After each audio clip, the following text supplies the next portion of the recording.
کس چیز کا جل جانا؟ صلاۃ الاوابین حین ترمز الفصال، نیک لوگ ایک نماز پڑھتے ہیں کب؟ جب اونٹ کے پاؤں جلنے لگیں، اونٹ کے پاؤں جب جلنے لگیں، اونٹ کے بچے کے پاؤں جب جلنے لگیں۔ تو رمضان میں جل جانا، اس کا روزے سے کیا تعلق ہے؟ اس کا روزے سے تعلق یہ ہے کہ 360 دن سال میں ہوتے ہیں چاند کے لحاظ سے، 330 دن کے گناہ اللہ رمضان کے روزوں میں ہر روز میرے آپ کے گناہ جلاتا ہے، جلاتا ہے، جلاتا ہے۔ بھوک لگتی ہے ایک آگ بنتی ہے، پیاس لگتی ہے ایک آگ بنتی ہے۔ تو ہمارے لکڑی کی آگ میں چیزیں جلتی ہیں اور ہماری بھوک، روزے کی بھوک کی آگ میں گناہ جلتے ہیں، اور 29ویں روزے اللہ سارے سال کے گناہوں کو جلا کے روزہ والا یا روزے والی کو ایسے پاک کر دیتا ہے جیسے آج ماں کے پیٹ سے نکلو، ایسے ان کو خوبصورت کر دیتا ہے۔ حج کا مہینہ آیا، اعمال اسی طرح ہیں جیسے ہوتے ہیں۔ رمضان کا مہینہ آیا تو میرے نبی کا اعلان ہو گیا، ایک فرض 70 فرض کے برابر ہو جاتا ہے، کمال، نفل فرض کے برابر۔ فرض اور نفل میں فرق کیا ہے؟ حضرت علی ہی کا فرمان ہے کہ جس شخص نے ایک فرض روزہ چھوڑ دیا پھر قیامت تک اس کی قضا میں نفل روزے رکھتا رہا تو ایک روزے کا یہ سارے روزے بدلہ نہیں ہو سکتے۔ ایک نماز چھوڑ دی اور پھر اس کی قضا میں قیامت تک نفل پڑھتا رہا تو فرض نماز کی ایک رکعت کے ایک سجدے کے برابر بھی نہیں ہے۔ فرض میں اتنی طاقت ہے۔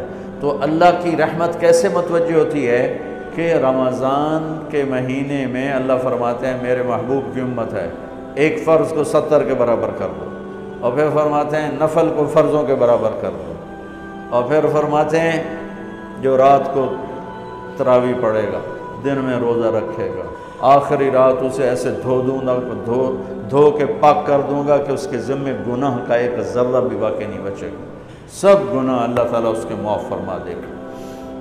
اور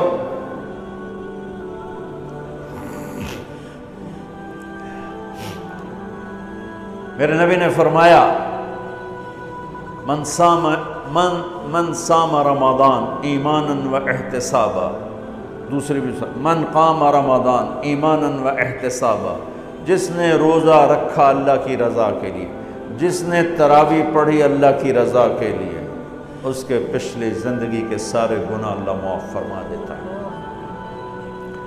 رات کا قیام کسی امت کو نہیں ملا۔ دیکھو روزہ سخت تھا تو ان کا قیام اللیل نہیں تھا، چونکہ وہ اپنی کتاب پڑھ سکتے ہی نہیں تھے۔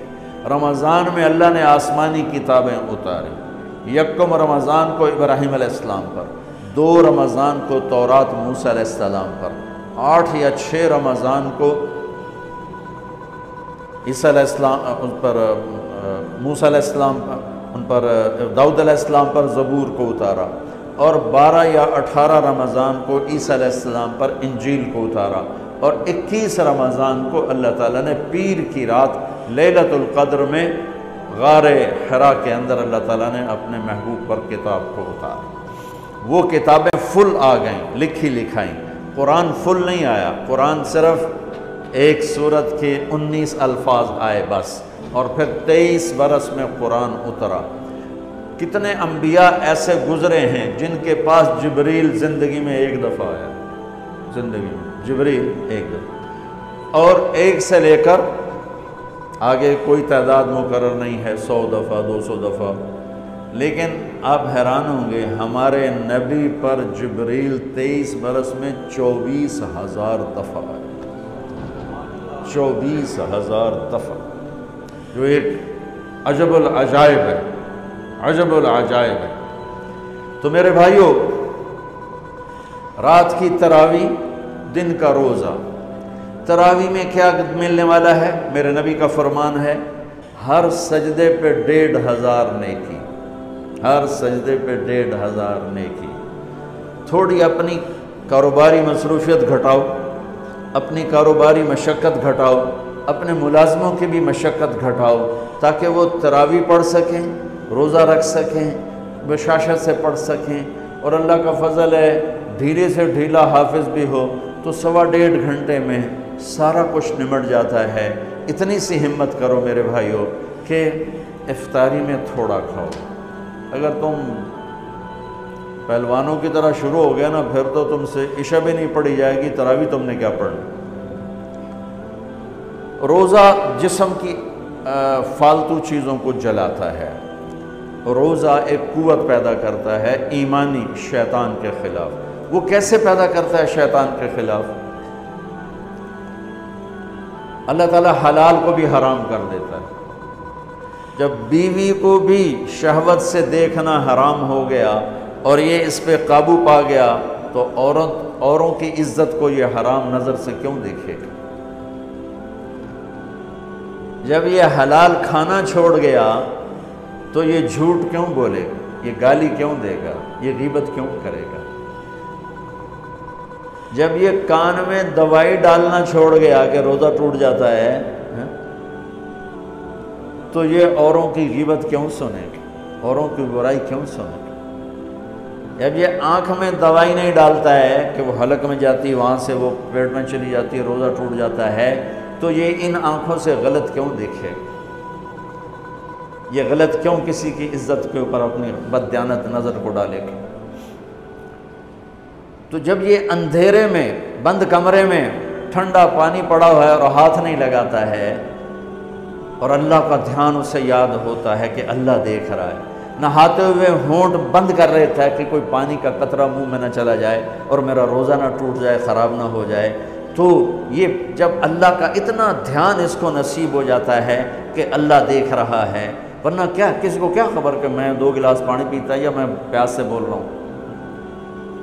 تو جب وہ اللہ کو اتنا اپنے دھیان میں لے آتا ہے کہ اللہ دیکھ رہا ہے، میں پانی نہیں پیوں گا، اللہ دیکھ رہا ہے، میں بیوی کو ہاتھ نہیں لگاؤں گا، اللہ دیکھ رہا ہے، میں کسی کی عزت پر بری نظر نہیں ڈالوں گا، اللہ دیکھ رہا ہے، میں کسی کی برائی نہیں سنوں گا، اللہ دیکھ رہا ہے، میں کسی کی برائی نہیں کروں گا، تو پھر جب یہ بازار میں جائے گا تو جھوٹ تو نہیں بولے گا، جب یہ تولے گا تو غلط تو نہیں تولے گا۔